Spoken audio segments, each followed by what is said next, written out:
When will the Broncos lose their first game of this season? This is your Denver Sports Daily for September 3rd. The biggest stories, the latest news. It's Denver Sports Daily.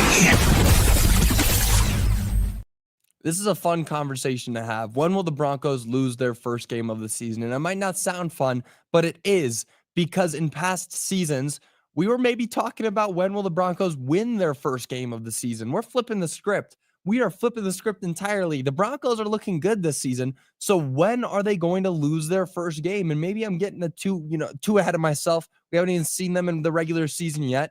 But let's just kind of go into this. Hypotheticals. The Broncos are looking to start this season hot. I mean, Sean Payton said that. We know that is the number one goal, along with winning the division. You want to start the season hot.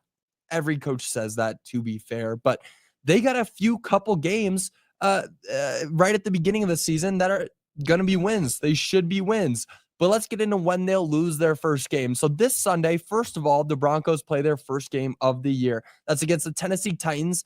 And honestly, that should be an easy win. The Broncos defensive team is insane, to say the least. It's the best defensive squad in the NFL. Call it bias, call it whatever you want. It's true. Best defensive squad in the NFL up against a rookie QB in Cam Ward. And I will say right now, I am not high on Cam Ward. I don't really think that he's going to translate his skills that he had in college football over to the NFL level. It won't translate that well. So him going up against the defensive line, specifically the front seven on defense, they're going to have a field day with this rookie quarterback. I've got the Broncos winning this game by 10 points at least. I can't give you what my score will be, but I've got the Broncos winning this game by 10 at least. Now, that'll be an easy win. We know that they're at home, all the energy surrounding this team, everything that the guys have been saying, they are ready to go out there and kill the Titans. It's going to be a crazy, crazy game. If you're a Broncos fan, if you're a Titans fan, I feel a little bit sorry for you, but that'll be an easy 1-0 start. And then you're moving on to week 2. The Broncos are going to take on Indianapolis in Indianapolis for their second game of the season. Should be another relatively easy win for Denver. It's not going to be anything too crazy. You're going to see some fireworks from the Broncos offense, but mostly the Broncos defense is going to show up. Again, best defensive team in the NFL going up against Daniel Jones, who's coming to a new team. Didn't really play much last year because he was traded midseason to the Vikings, where he didn't get any time to play. So he's getting out there. He's looking for a new chance to start. You may see a little bit of good from Daniel Jones, but really, they've got a subpar offensive line, and the Broncos front seven, again, is going to eat him up. I've got the Broncos winning this game 24-10. Again, some offensive fireworks for the Broncos, but mostly a defensive game holding the Colts to 10 points. Now, here's where it will get. Here's where we'll see something. In week 3, the Broncos have their first real challenge as they travel to LA to take on the Chargers. And this, I believe, is where the Broncos finally lose their first game. Now, don't get too high on the Chargers yet. I've got them splitting this series, each team winning theirs at home. But the Chargers looked solid last year. And in Harbaugh's second season with the team, they should be better.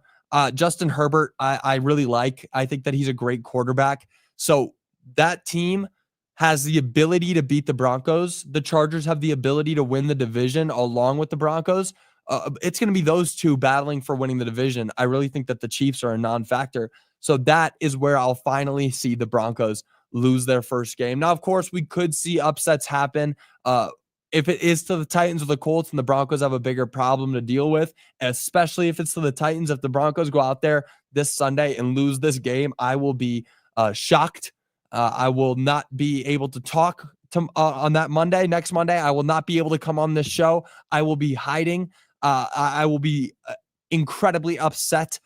But overall, I've got the Broncos winning 2 of their first games and then losing that week 3 matchup against the Chargers. And overall, even bigger, I've got the Broncos going 11-6. We did an episode way back, I believe in April, when the schedule came out. And that's where I went through game by game. And I had the Broncos going 11-6. And I'm sticking with that. And they can really get out there and prove.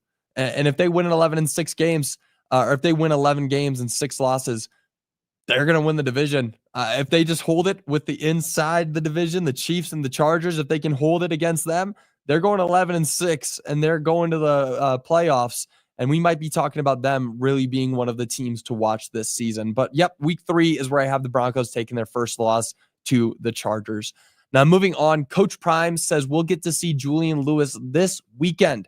After losing their first game of the year, Coach Prime is already looking for a backup QB to come in and make the change. Now, sure, maybe that's a little bit talking out of my you-know-what, but we know that Kaden Salter will still be the starter, but Julian Lewis is expected to play. The 5-star recruit will play this weekend after Prime took the podium and confirmed it. He said, quote, he's playing this week for sure.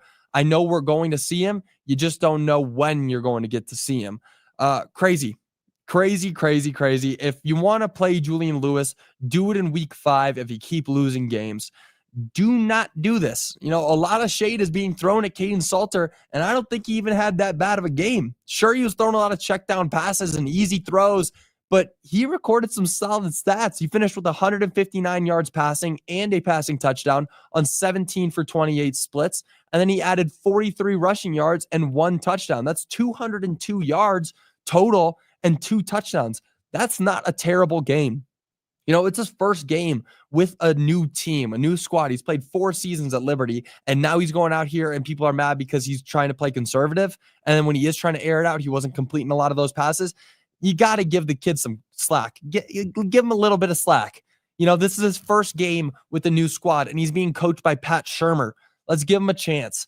There's no need to add another QB into the game plan. It's going to make it tough. It's going to lead to nothing but more confusion. You talk about how hard it is to be a quarterback. You see, you watch the documentary Quarterback, and you're seeing everything that they're go through, everything that is happening before the play count. You got your offensive coordinator in your ear. You got to talk to the offensive line, of course, the wide receivers and the running back. Make sure that the plan is working.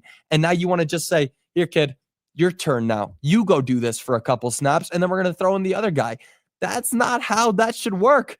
I get you're trying to develop the freshman, you're the 5-star recruit, Julian Lewis. Everybody's got high hopes for him. Don't do it in week 2. Let it take a few more weeks. See if there's enough reason to say, okay, you're full-time QB now. Don't split QBs. I can't think of a time where that's ever really made a team more successful. Now, the Buffs play their next game this Saturday against Delaware, so we will see Julian Lewis, according to Coach Prime, but will it be good? I cannot answer that question, but all signs point to it's not going to be great. Now, moving on, the Rockies secure their 100th loss of the season. It finally happened. The day of reckoning is finally here. The Rocks secured loss number 100 in stylish fashion as the game began with a bench-clearing brawl that led to the ejection of 3 players, including Kyle Freeland, who was up there jawing. Bench-clearing balls, I mean, I've been there. I've seen them happen. They are the most fun thing to watch. But when you're losing game 100 of the season, then it just looks embarrassing. What are we doing here? The Rockies ended up losing to the Giants 7-4 to secure their centennial loss. Now, this is a good time to remind everyone that the Rockies hadn't lost 100 games in any of their first 30 seasons, but have lost over 100 in each of the last 3 seasons. Something's got to change. There's a point where you bend and you break. The stick is broken. It's been broken for 3 years now, and there's still no change in sight. There is a silver lining, though. The Rockies lost 100 games with 23 games remaining, meaning that they are better than the 2024 Chicago White Sox, who lost 100 games with 31 games remaining. They beat the White Sox by 8 games. Congratulations, Rockies. You have something to be proud about. But that'll do it for your Denver Sports Daily. I do want to read some of your comments. Hey, guys, smash that like button and share. Make sure that you guys subscribe too. We're trying to reach that 20,000 mark. It'd be huge if we can get there, especially if it's coming from, somebody who watches my show. I'd be so happy to have that get there. I think 12 to 5 or 15 wins. Yeah, I mean, that's high hopes. I'm with you. I want to be there right with you. But I mean, logically, I don't know if they're going to make that big of a jump. I really hope they do. I mean, 11-6 would be good enough for me. That's me saying I'm incredibly happy. So if we get to 12 to 15, I would be freaking out. I'd be running up and down the street, waving my Broncos flag, letting everybody see it. Good morning, Joey. Typical sloppy September. So I'm thinking 24 to 13, Broncos win. Yeah, I mean, That's going to be a game where the Broncos should win against the Titans. I've got them winning by 10 points. I don't know what the sports books have it at, but I'd assume it's less than 10 points. I don't know if very many people are that high on the Broncos, especially the sports books. But yeah, no, I got them at 10 points to win that game. 24-13 is definitely a good score. I could see it being right around there. But that'll do it for your Denver Sports Daily. I'll be back with you guys again tomorrow. We are creeping closer and closer to the first Broncos game of the season. I'm going to be here in 2 days, sitting in this chair, previewing the game happening on Sunday. And then in only a couple days after that, we'll be watching it. And then on Monday, I get to come back and talk about it with y'all. I'm so excited. I'm so happy to be here. Broncos are finally back. I'm ecstatic. I'm ecstatic. But that'll do it for your Denver Sports Daily. I will see you guys all tomorrow. Until then, y'all have a great rest of your day. Bye, y'all.